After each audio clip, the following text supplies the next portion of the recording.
I would say yes and no. I mean, I think it's something you see in mental health in general. I think it's an idea that sort of widely disseminated and accepted, and certainly in academia. And I think, when it comes to mental health, there certainly is some validity in the sense that, we work with patients of all sorts of backgrounds, different, whether it be ethnic, cultural, otherwise. And I do think it's important to, we as clinicians, I think it's important for us to be able to work with people of different backgrounds. That's important. So I do think there's, on some level, there is some value in us as clinicians knowing about different cultures. Arguably there's value in having, in terms of the pool of clinicians, having diversity there. So there's some value there. On the flip side, I don't think we don't want that to be the only lens through which we look at someone, or we don't want that to be the only type of diversity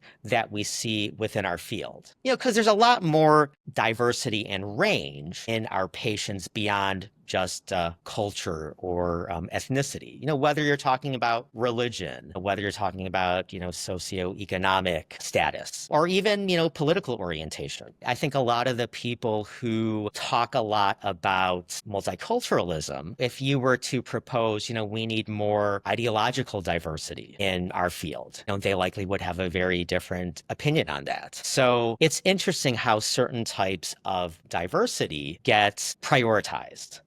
And other types less so. And ultimately, my opinion is, I think, yes, diversity is good. It's important. I think we as a field, I think we benefit. And I think we're seen as more trustworthy when we can demonstrate that we value diversity. But it has to be diversity in every sense. Yes, cultural and ethnic, but all those other things beyond that.